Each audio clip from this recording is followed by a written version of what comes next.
මගේ රට කියන්නේ අර ක්‍රිකට් මැච් එකට ගිහිල්ලා මේ දිනන මොහොතේදී ලැබෙන ආශ්වාදය පමණයි. මගේ ආගමික විශ්වාසය මං කිතුනුවෙක් හැටියට මම මගේ ජීවිතේ දිහා බලන්නේ කොහොමද? මං ඒක වැය කරන්නේ මොකටද? මගේ ජීවිතයෙන් මං ඉතුරු කරලා යන්නේ මොකද්ද කියන එකත් මගේ හිතේ හොඳට තහවුරු වෙලා තියෙන දෙයක්. මේ රටේ ප්‍රවාහනය කියන්නේ ඇත්තටම වැටිච්චම තැනක්. ඉතින් ඒකට මං උපරිම දායකත්වයක් දුන්නා. මගේ රට කියන එක හැඟීමක් නෙමෙයි. ඒක මේ මනසේ තියෙන දෙයක්, හදවතේ තියෙන දෙයකට අමතරව මනසේ තියෙන දෙයක්. තාක්ෂණයෙන් පිරි ලෝකයට මම හිතන්නේ අවශ්‍යම දේ තමයි තාක්ෂණය හරියාකාර පාවිච්චි කරන්න පුළුවන් හදවතක් සහ මනසක්. කාර් එකක් හා සමාන කරන්න පුළුවන් හොඳ පොදු ප්‍රවාහන සේවයක් හදන්න. ඒක දුප්පතාගේ ප්‍රවාහනය කියලා ඒකෙන් ගැලවිලා පොදු ප්‍රවාහනය පෞද්ගලික ප්‍රවාහනය. මෙන්න මේ මානසිකත්වය තමයි හැදෙන්න ඕන. ක්‍රමය මම හිතන්නේ අපිට ක්‍රමය හරියට ගත්ත දවසක ප්‍රතිඵලත් ඉක්මනට එයි. අයිබෝවන් ඔබ සියලු දෙනාම ඉතාමත්ම ආදරයෙන් ගෞරවයෙන් පිළිගන්නවා මගේ රට සංවාදයට. අදත් මේ සංවාදය සඳහා අපි සමග එකතු වෙනවා අති විශිෂ්ට ශ්‍රී ලාංකිකයන්. ශ්‍රී ලංකාවේ අනන්‍යතාවය තහවුරු කරන්න වෙහෙස මහන්සි වුණ අය විවිධ ශේෂ්ත්‍රයන් වල සහ අපිට විශේෂම තරුණ පරපුරට අනාගතය ගැන සිතන අවස්ථාවේදී හොඳ ආදර්ශයක් ඔවුන්ගේ ජීවිත කතාවලින් ඔවුන්ගේ දැනුමෙන් ප්‍රඥාවෙන් ලබන්නට පුළුවන් චරිත මේ වේදිකාවට මේ සංවාදයට මේ මැදිරියට අපි ආරාධනය කරනවා. අද මගේ ආරාධනය පිළිගෙන මෙතනට පැමිණි මහාචාර්ය අමල් කුමාරගේ මහත්මයාව අපි තාමත්ම ගෞරවයෙන් පිළිගන්නවා. මහාචාර්ය අමල් කුමාරගේ යනු ප්‍රවාහන සහ නාගරික ගමනාගමන ක්ෂේත්‍රයේ දශක 3කට වැඩි අත්දැකීම් සහිත ප්‍රමුඛ පෙළේ ශ්‍රී ලාංකේය ප්‍රවාහන විශේෂඥවරයෙකි. විද්වතෙකි. එමෙන්ම ප්‍රතිපත්ති උපදේශකවරයෙකි. මොරටු විශ්වවිද්‍යාලයේ ජ්‍යෙෂ්ඨ මහාචාර්යවරයෙකු වන ඔහු ප්‍රවාහන සැලසුම්කරණය, පොදු ප්‍රවාහනය, මාර්ග ආරක්ෂාව සහ ජාතික ප්‍රවාහන ප්‍රතිපත්ති උදෙසා විශාල දායකත්වයක් ලබා දී ඇත. ශ්‍රී ලංකා ජාතික ප්‍රවාහන කමිෂන් සභාවේ සභාපතිවරයා ලෙසද කටයුතු කර ඇති ඔහු රටේ ප්‍රවාහන සංවර්ධනය වෙනුවෙන් රජයට උපදෙස් ලබා දී තිබේ. ශ්‍රී ලංකාව තුළ වඩාත් සුරක්ෂිත, කාර්යක්ෂම සහ තිරසර ප්‍රවාහන පද්ධතියක් ගොඩනැගීමේ සංවාදයට ඔහුගේ මෙහෙවර අදටත් මහත් ශක්තියක් සපයයි. අයිබෝන් ප්‍රශාන්ත්. බොහොම ස්තුතියි ඔබතුමාගේ වටිනා කාලය අපට ලබා දීම ගැන. ප්‍රථමයෙන් ඔබතුමා අධ්‍යාපන ශාස්ත්‍රයෙන් තමයි ශ්‍රී ලංකාවේ ප්‍රධාන සේවයක් කරන්න පටන් ගත්තේ. සමග ප්‍රවාහන ශාස්ත්‍රයේ සහ දැනටමත් නව පරපුර සඳහා යම්කිසි මඟ පෙන්වීමක් දෙන්න ඔබතුමා වෙහෙස මහන්සි වෙනවා. නමුත් ඔබතුමා මගේ රට ගැන හිතන වෙලාවේ, මේ ශ්‍රී ලංකාව ගැන හිතන වෙලාවේ ඔබතුමාගේ හදවතේ මොන වගේ හැඟීමක්ද එන්නේ මේ අවස්ථාවේදී? ඔව් ප්‍රශාන්ත්, මං හිතන්නේ මගේ ජීවිත කාලයක්ම වගේ තරුණ ප්‍රජාවත් එක්ක තමයි ගත කරලා තියෙන්නේ. මොකද අපිට තරුණ ප්‍රජාවට ඒ භූමිකාව බාර දෙන්න බැරි නම් දැන් අවුරුදු 30 40ක වෘත්තීය ජීවිතයක් ගත කරලා මං හිතන්නේ අපේ වෙහෙස මාන්සියෙන් ඵල ප්‍රයෝජනයක් ලැබෙන්නේ නැහැ. ඉතින් මේකම නිතරම දැන් මම විශ්‍රාම වියටපත් වෙනකොට මේ අවස්ථාවේ බලන්නේ මේ මගේ වෘත්තිමය ජීවිතේ ඒක වෙලා තියෙනවද කියන එක. ඒක ඉතින් එක්කෙනෙකුට කරන්න පුළුවන් දෙයක් නෙමෙයි. ඉතින් මේවට රටක ආණ්ඩුව මැදිහත් වෙන්න ඕනේ, විද්වතුන් මැදිහත් වෙන්න ඕනේ, ආර්ථිකය මෙහෙවන කොටස් මැදිහත් වෙන්න ඕනේ. ඉතින් රටක බලාපොරොත්තු ඇති වෙන්නේ මේ සියලු දේවල් එකට ක්‍රියාත්මක වෙනකොට. ඉතින් ඉදිරිය දිහා බලනකොට මම හිතනවා අපි තාම බලාපොරොත්තු අතහරින තරමක දෙයක් වෙලා නැහැ කියලා මේ රටේ. මේ රටට හුඟක් මේ පසුබෑම් වෙලා තියෙනවා. නමුත් අපි ලෝකයේ වෙනත් රටවල් දිහා බලනකොට මීට වඩා හුඟක් ප්‍රශ්න වලට මුහුණ දුන්න රටවල් රාශියක් තියෙනවා. ඒවයින් ගොඩ නැගිනු අවස්ථාවල් තියෙනවා. යුද්ධ වලින්, විනාශ වෙච්ච තැන් වලින්, සාගතයෙන්, මේ කැරලි කෝලාහල වලින්, විවසනයෙන්. ඉතින් මං හිතන්නේ අපේ රටේ එපමණ දෙයක් වෙලා නැහැ. ඉතින් මං හිතන්නේ එක පැත්තකින් අපි මේ වෙන රටවල් එක්ක සංසන්දනය කරලා එතන තියෙන ගැප් එක, ඒ හිඩස ගැන අපි හුඟක් මේ කනගාටු වෙනවා. ඇත්ත. පැහුගේ අවුරුදු 30 40 කාලයේදී නිදහස ලැබුණු කාලේ ඉඳලම අපි ක්‍රමක්‍රමයෙන් ඒ ගැප් එක තව තව වැඩි වෙලා තියෙනවා. ඉතින් ඒක මම හිතන්නේ ඊටාත්ම කනගාටුදායී දෙයක්. නමුත් මේක මම හිතන්නේ හැම රජයකින්ම මම හිතන්නේ ජනතාව බලාපොරොත්තු වෙන්නේ මේක කවදද ආපස්සට හැරෙන්නේ. මේ පසුබෑම කවදද නවතින්නේ. මම හිතන්නේ ඒක වෙලා නැහැ. නමුත් ඒක කරන්න පුළුවන් කියන බලාපොරොත්තුව නැත්තම් අපේක්ෂාව අපේ ඇතිහැරියොතින් මම නම් හිතන්නේ එදාට තමයි රටට අනාගතයක් නැති වෙන්නේ. ඉතින් ඔබතුමා මේ අපේක්ෂාව තියාගෙන තමයි ඕන අවස්ථාවල් තියෙන්නේ නැති ලංකාව හැර ගිහිල්ලා ඔබගේ වෘත්තිමය දැනුම ඔබගේ අධ්‍යාපන පසුබිම පාවිච්චි කරලා වෙන කොහේ හරි ගිහිල්ලා අඩුම ගානේ මූල්‍යමය වශයෙන් හරි ඉතාමත්ම සාර්ථක වෙන්න තිබුණා. නමුත් ඔබතුමා මේ හැම අවස්ථාවකදී කිව්වා නෑ මේක මගේ රට මම මෙහෙ සේවය කරන්න ඕනේ මට ලංකාව ගැන බලාපොරොත්තුවක් තියෙනවා කියලා. කොහොමද මේ තීරණය ගත්තේ? එකක් තමයි මගේ විශ්වාසය. මගේ ආගමික විශ්වාසය මං කිතුනුවෙක් හැටියට මම මගේ ජීවිතේ දිහා බලන්නේ කොහොමද? මං ඒක වැය කරන්නේ මොකටද? මගේ ජීවිතයෙන් මං ඉතුරු කරලා යන්නේ මොකද්ද කියන එකත් මගේ හිතේ හොඳට තහවුරු වෙලා තියෙන දෙයක්. ඉතින් ඒ කෝණයෙන් බලනකොට මම උතරම බලන්නේ මගේ ජීවිතෙන් වෙන කාට හරි පළප්‍රයෝජනයක් වෙන්න කරන්න පුළුවන් කොහොමද කියලා. ඉතින් මගේ වෘත්තීය පසුබිම බැලුවම විශ්වවිද්‍යාලයේ ආචාර්යවරයෙක් හැටියට මහාචාර්යවරයෙක් හැටියට ප්‍රවාහන ක්ෂේත්‍රයේ යම් අධ්‍යයනයක් ලැබපු කෙනෙක් හැටියට මේ රටේ ප්‍රවාහනය කියන්නේ ඇත්තටම වැටිච්චම තැනක්. ඉතින් ඒකට මම උපරිම දායකත්වයක් දුන්නා ඒක ගොඩනගන්න. මං හිතනවා මගේ අපේක්ෂාවන් එහිදී මං හිතන්නේ 125ක්වත් සම්පූර්ණ වෙලා නැහැ. නමුත් මං හිතන්නේ මතු පරපුරට ඒවා අරගෙන යන්න පුළුවන් වෙන විදිහේ කාරණා කීපයක් වෙලා තියෙනවා. සමහරවිට අපි හිතනවා මේක මගේ රට මේක අපේ රට කියන තැනටත් අපි යන්න ඕනේ. මොකද ඒක අර shared vision එකක්. ඉතින් ඒක නිසා අපි හැමදේම කරන්න බැරි වෙනවා. එක පරපුරකට සමහර වෙලාවට සියලු දේවල් කරන්න බැරි වෙනවා. නමුත් අපි ඒ සිහිනය ගොඩනගලා වර්ධනය කරලා ඊළඟ පරපුරට බාර දෙන්න පුළුවන් වෙන්න ඕනේ. ඉතින් සමහරලාට අපිට කරන්න පුළුවන් දේවල් සීමිතයි. ඊළඟ පරපුරට ඒව හදලා දෙන්න අරන් යන්න අපිට හැකියාව තියෙන්න වෙනවා. ඉතින් ඇයිද නොගිය දැන් මම හිතන්නේ අපි මගේ පශ්චාත් උපාධිය කරලා එනකොට 1990 එතකොටත් රට තිබුණේ ඇත්තටම ඉතාමත්ම මේ ප්‍රශ්නාත් තැනක. ඉතින් ඒක වෙනස් වෙලා නැහැ මේ අවුරුදු 35ක කාලයකදී 36ක කාලයේදී. ඉතින් ඒ මුළු කාලයේදීම ඔව් මම හිතන්නේ රට දාලා යන්න හිතුණු අවස්ථාවල් තිබුණා. නමුත් අනිත් පැත්තට දැන් අවුරුදු 35කට පස්සේ දැන් විශ්‍රාම වෙන කාලයේදීත් හැකියාව තියෙනවා පිටරට ගිහිල්ලා ඉන්න. ඉතින් එතනක් තියෙන්නේ ඇත්තටම නෑ මේ කැඳවීම තාම ඉවරයක් නෑ. අපිට පුළුවන් තාක් කල් මෙහි කරන්න දේවල් තියෙනවා. අන්න එතන වෙනසක් තියෙනවා. සමහර වෙලාවට පිටරටකට ගියාම එතන තමුන්ට කරන්න පුළුවන් දේ කරන්න තව 10 දෙනෙක් ඉන්නවා 100 දෙනෙක් ඉන්නවා. තමුන් එතන හිටියත් නැතත් යමක් නොකර තියෙන්නේ නෑ. නමුත් ලංකාවේ එහෙම කට්ටිය නැති නිසා මම හිතන්නේ අපේ ජීවිතෙන් අර සිග්නිෆිකන්ස් වැදගත් දෙයක් පවතින දෙයක් කිරීමේ අවශ්‍ය හැකියාව ගොඩක් තියෙනවා.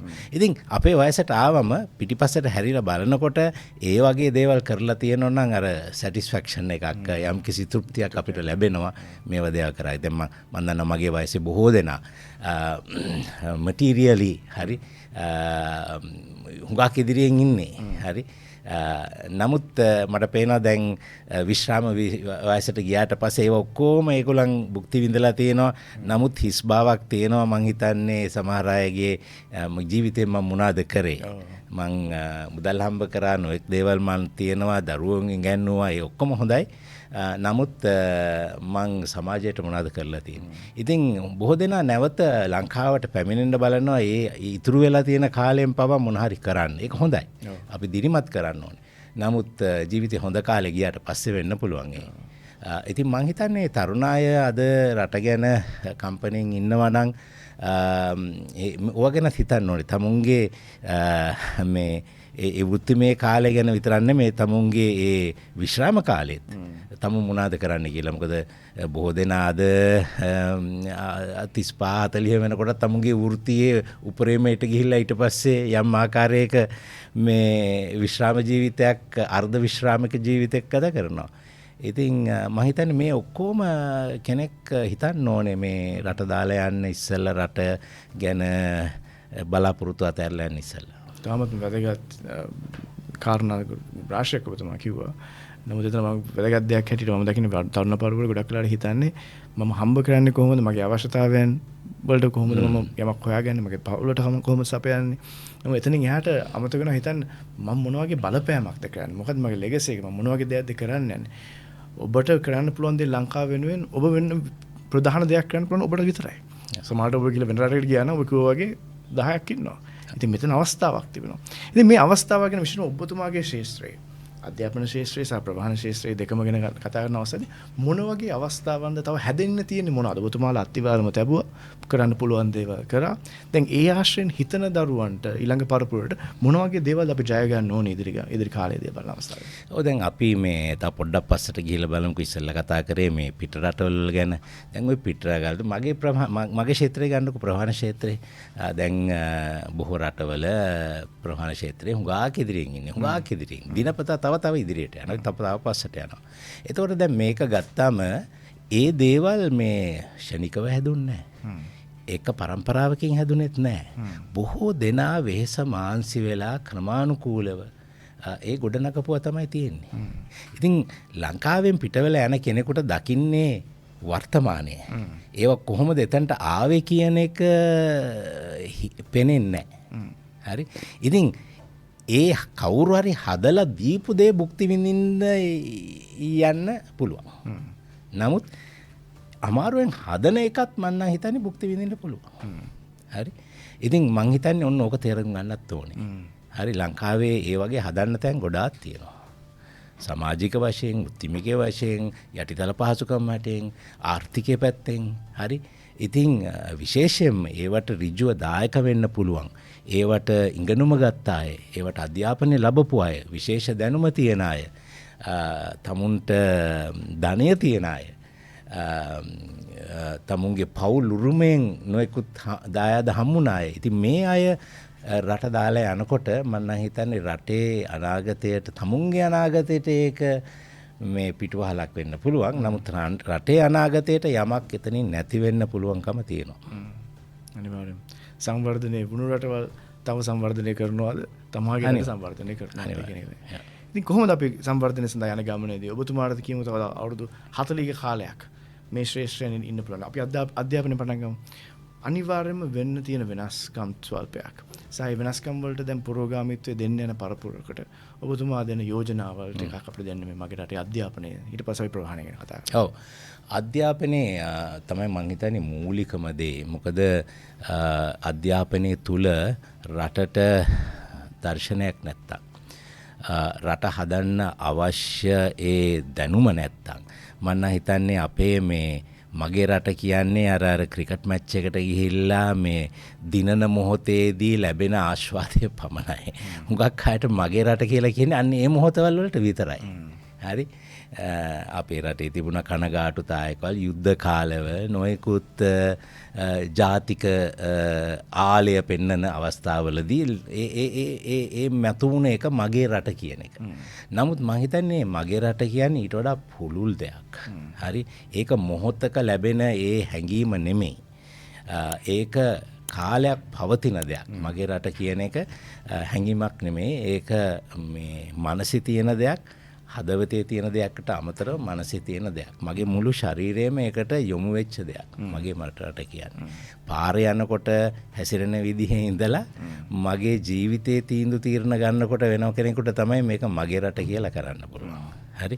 අද හුඟක් දන්නේ මගේ ජීවිතයයි මගේ රටයි දෙකක්. අපි දකිනවා මේ පිටරටවල ගිහිල්ලා ඉන්න අය රට ගැන ලොකු කැක්කුමක් තියෙනවා. නමුත් අර මං කිව්ව විදිහට රටේ මොන හරි ජයග්‍රහණයක් කිව්වම ඔලිම්පික් එකේ කවුරු හරි දිනලා හරි මොන හරි ක්‍රීඩාවක ජය ගත්තම තමයි නැත්තම් හවසට එකතු වෙලා මේ සිංහල හරි දෙමළ සින්දු කියනකොට තමයි ඒ රට ගැන මතක් වෙන්නේ.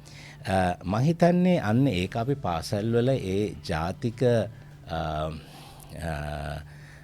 සංස්කෘතිය කියන එක වැරදි හැඟීම හරි මම හිතන්නේ අපි ඇති කරන්න ඕනේ අධ්‍යාපනයේ. අපි හුඟක් යවනවා මේ නොයෙකුත් තාක්ෂණික දේවල් ගැන.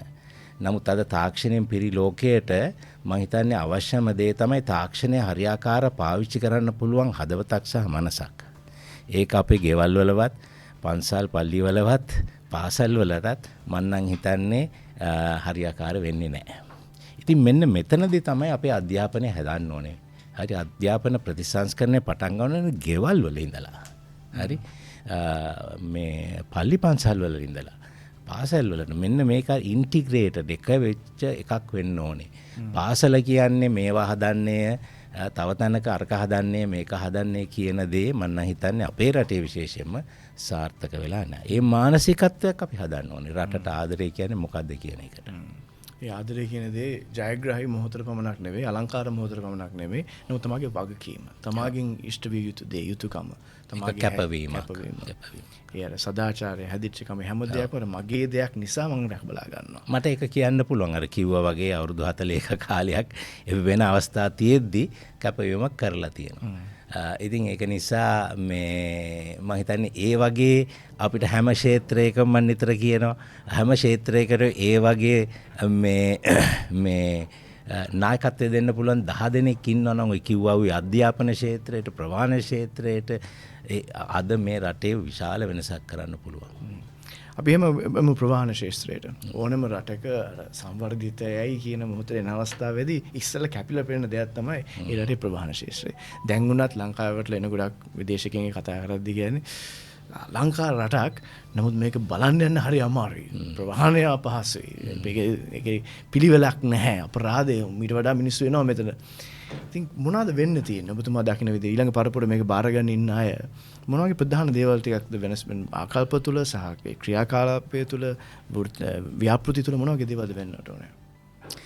ඔව් මේ තාක්ෂණික වශයෙන් මම මොහොතක් ගත්තොත් අපිට තියෙන ලොකුම ගැටලුව වෙලා තියෙන්නේ නිදහස් ආර්ථිකය තුල අපි මානසිකත්වයක් හදාගෙන තියෙනවා. රටේ ප්‍රවාහනය කියන්නේ හැම කෙනාම කවදා හරි පෞද්ගලික වාහනයකින් යනවා කියන එක. රටේ තියෙන ජනගණත්වය ගත්තම ඒක අපිට නඩත්තු කරන්න බෑ. මේ වෙලාවේ වුණත් මැද පෙරදිග තියෙන අර්බුදය නිසා ආර්ථිකය මේ මිරිකිලා තියෙන්නේ. අපිට තෙල් ගේන්න විශාල මුදලක් යනවා. වාහන ගෙනාවම අපිට ණය ගෙවා ගන්න බැරි වෙනවා. ඉතින් මෙන්න මේ යථාර්ථය තවමත් කිසිම ආණ්ඩුවක් හරියට පිළි අරගෙන නැහැ. ඒකට විකල්පය වෙන්නේ අර කිව්වා වගේ කාර් එකක් හා සමාන කරන්න පුළුවන් හොඳ පොදු ප්‍රවාහන සේවයක් හදන්න. ඒක දුප්පතාගේ ප්‍රවාහනය කියලා ඒකෙන් ගැලවිලා පොදු ප්‍රවාහනය පෞද්ගලික ප්‍රවාහනය මෙන්න මේ මානසිකත්වය තමයි හැදෙන්න ඕනේ. හරි මෙන්න මේක වෙනස් කරන්න නැති තාක්කල් මේ ප්‍රශ්නයට තිරසාර විසඳුමක් නැහැ. හරි ඉතින් ඒක ලොකු කතාවක්. හරි ඉතින් මෙන්න මේ දේවල් කොහෙන්ද වෙනස් කරන්න ඕනේ? ඔබතුමාගේ ජීවිතනොත් ඒ දෙපැත්තම ඉඳලා තියෙනවා. කියන්නේ දුප්පත් ගමන කියන්නේ පොදු මනුස්සයරට අවශ්‍ය ප්‍රවාහනයේ අත්දැකලා තියෙනවා සහ අනිත් එක හැමෝටම ලබා දෙන්න ඕනේ කියන මානසිකත්වය හදපතුලෙන් වෙන සංකල්පයක්. ඒ වගේම වෘත්තිමය පැත්තෙන් මේ රටට ගැලපෙන වෙන රටකට ඒක වෙන විදිහක් වෙන්න පුළුවන්. අපේ රටේ තියෙන ජන ව්‍යුහය සහ ආර්ථික තත්ත්වය අනුව අපිට ගැලපෙන ඒ විසඳුම අපි ක්‍රියාත්මක කරන්න ඕනේ. එතන තමයි වෘත්තිමය භාවය වෙන්නේ. ඉතින් ඔන්න ඕක පිළි අරගෙන කරගෙන යන්න බැරි දේශපාලන තත්ත්වයක් තමයි මේ අවුරුදු ගණනාවක් තුළ තිබිලා තියෙන්නේ. තවමත් තියෙන්නේ. ඉතින් ඕක තේරුම් ගන්න තාක්කල් ඔය අහුවා වූ ප්‍රශ්නය අපිට අලුත් බස් සේවි, අලුත් දුම්රියේයි, අධිවේගී මාර්ග හැදෙයි. දැන් මේවත් අපි කාලයක්ම තිබුණානේ. හැමදාම හැම ආණ්ඩුවක්ම කරලා තියෙන්නේ මෙන්න බස්, මෙන්න කෝච්චි, මෙන්න පාරවල් කියලා. හරි. නමුත් ඔය ප්‍රශ්නේ අද ප්‍රශාන්ත අහන්නෙත් ඔය ඔක්කොම කරලා. ඉතින් අන්න ඉතින් ඒකයි මම හිතන්නේ ඕනෑම දෙයකදී රටක් දියුණු කරනකොට මේ විද්වත් භාවය නැත්තම් මේ විද්‍යාත්මික සහ ආර්ථික න්‍යායන් තුල විසඳුම් වෙන්න ඕනේ. අපේ රටේ ජනප්‍රියභාවය ලොකුයි සත්‍යයට සහ ක්‍රමයට. හැඟීම අවශ්‍ය හරි. බස් එකක් දුන්න බස් එක හරි පාරක් දුන්න ගමට. ඔව් හරි. ඒකට ගෙවන්නේ කොහොමද? ඒක පාඩුවද යන්නේ? හරි. ඉතින් වෙන රටවල ඔක්කොම අධ්‍යයනය කරලා තැනට ගැලපෙන උත්තරේ දුන්නම ඒ විශ්වාසය, ඒ ක්‍රමයේ විශ්වාසය අපි තුල නැහැ. අපිට කොහොම හරි කමන්නේ ඒක දුන්න කෙනා හොඳයි. නමුත් අවුරුදු 10ක් යනවා ඒක ගෙවන්න. රට බංකොලොත් වෙලා ඒත් අපි පාඩම් ඉගෙන ගන්න නැහැ. ඉතින් අපි ගොඩක් දේවල් අපි හිතන්නේ ගොඩක් හැඟීමට මූලික වෙලා ක්‍රියාත්මක වෙනවට වඩා පවතින දෙයකට sustainable solutions ස්ථිරතර විසඳුම් වලට යෑම පිළිබඳව ඔබතුමා නිතරම ඔයගේ දේවල් කතා කරන දේ හරියට කරමු, පිළිවෙලකට කරමු. ඉතින් මේ නාම පරපුර ඔබතුමා දෙන උපදේශ කොහොමද? එහෙම හිතන මානසිකත්වයක් ඇති කරගෙන යන්න මොන වගේ විනයක්ද ඇති කරගත යුතු? මොන වගේ මානසිකත්වයක්ද ඇති කරගන්න ඕනේ? ඔව් මං හිතන්නේ අද රට එක පැත්තකින් මේ අර වගේ ඒ වගේ අදහස් පෝපු රටක් තියෙන. දේශපාලන නායකත්වය ඒ වගේ හිතන්න පුරුදු කරලා නැහැ. ඉතින් විශේෂයෙන්ම තමුන්ට තියෙනවා නම් ඒ වගේ අර out of the box thinking මේ රට වෙනස් කරන්න පුළුවන් මෙහෙමයි කියන දේ. දැන් මම ප්‍රවාහනය ගැන කිව්වා.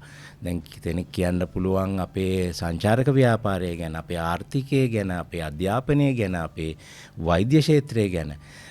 තමුන් උසස්ම තැන නෙමෙයි. තමුන්ට පාරදු තියෙන තමුන්ගේ ව්‍යාපාරය ගැන. මං හිතන්නේ මෙන්න මේ අලුත් හැඟීම් හරියට දේවල් කරන්න. එක පැත්තකින් විද්‍යාව ගන්න, අනිත් පැත්තෙන් මූලධර්ම පාවිච්චි කරන්න. මෙන්න මේ සාර්ථක වෙන්නේ ලෝකයේ අද මේ ඔක්කොම එකතු වුණාම තමයි. හරි. සමාජයේ අවශ්‍යතාවය තේරුම් ගන්න. ඉතින් මං හිතනවා අද මේ වගේ දේවල් ඉගෙන ගන්න පුළුවන් විවෘතව. අපි පාසල් ගිහිලා විශ්වවිද්‍යාලය යන්නම ඕනේ නෑ මේ දැනුම අපිට ගන්න. ඉතින් ඒවා තරුණ පයපුරට මං හිතන්නේ මේ වැරදිච්ච තැන් ලේසියෙන් හඳුනා ගන්න පුළුවන්. අපේ ඉස්සරහට අනිත් එක තාක්ෂණය අද අපිට තියෙනවා මේ ගමන ඉක්මන් කරන්න. හරි. වෙන රටවල අවුරුදු 30ක් 50ක් ගිය ආර්ථික ගමන හරි තාක්ෂණයේ හරියට පාවිච්චි කරොත් අපිට ඊට අඩු කාලයකදී යන්න පුළුවන්කම තියෙනවා. නමුත් තාම ඒ ප්‍රවණතාවය අපි අරගෙන නැහැ. ඒ හරි තැනට හරි තාක්ෂණය පාවිච්චි කරන්න හරි දැනුම තියෙන හරි දර්ශනයක් තියෙන කට්ටිය අපි දකින්නේ මේ සෙට් වෙනවා. හරි. ඉතින් මං හිතන්නේ මෙන්න මේවා ගැන තමයි තරුණ පරපුර නිරතුරුවම අපි ඉල්ලන්න ඕනේ. හරි. අලුත් දේවල් නෙමෙයි. අර ක්‍රමය හරියට වෙන්න. හරි තැන හර මිනිස්සු ඉන්න. හරි. දැනුම තියෙන, අලුත් අදහස් තියෙන, අලුත් තාක්ෂණය පාවිච්චි කරන්න පුළුවන්. ලෝකේ දැකලා හරි වැරදි තෝරගෙන ලංකාවට ගැලපෙන දෙන්න ක්‍රමය මම හිතන්නේ අපිට ක්‍රමය හරියට ගත්ත දවසක ප්‍රතිඵලත් ඉක්මනට ඒවි. අපි ප්‍රතිඵල බලනවා ක්‍රමයක් නැතුව. එතන තමයි අපේ නිරතුරුම වැරදිච්ච ස්ථාන. බොහොම ස්තුතියි ඔබතුමාගේ ප්‍රඥාව සහ දැනුම.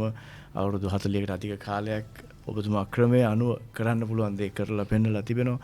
දැන් ඒ වගේ නව පරපුරක් ගොඩ නැගෙනවා නම් ශ්‍රී ලංකාවට සම්වර්ධනය වෙන්න වෙන්නේ නැහැ. හරි. බොහොම ස්තුතියි ඔබතුමාගේ වටිනා කාලේ. මම දන්නවා කාර්යබහුල නැත් අපිට මේ අවස්ථාව දුන්නා. මම විශ්වාස කරනවා අපේ බලන් ඉන්න පරපුරට විශාල දිරිගැන්වීමක්, ප්‍රඥාවක් මේ සාකච්ඡාවෙන් ලැබුණා. ඉතින් බොහොමත්ම ස්තුතියි. සියලු දෙනාට මගේ ආශිර්වාදය. ස්තුතියි ප්‍රශාන්ත. අප සමග එක්වව සියලු දෙනාටම යලිත් අපි ස්තුතිවන්ත වෙනවා. මේ මගේ රට සංවාදය සැබවින්ම මේ අපේ රට. මේ මගේකම කියන්නේ අපේ තියෙන ආලය සහ ජයග්‍රහණය විතරක් නෙමෙයි. අපේ අපහසු ගමන තුළදීත් අපේ වගකීම්, අපේ යුතුයකම්, අපේ මහන්සිය, අපේ අවංකත්වය, අපේ ක්‍රමයකට අනුව ලබන ජයග්‍රහණවල සැමරීමයි. එම නිසා ඒ ගමනේ අපි සියලු දෙනාම යන්නට කැප වෙමු. ගමන ඉදිරියටම යමු. මේ සංවාදයට එකතු ඔබ සියලු දෙනාටම බොහොමත්ම ස්තුතියි. මගේ නම ප්‍රශාන්ත නාසිරි. ලබන සතියේත් අපි එක්වෙමු.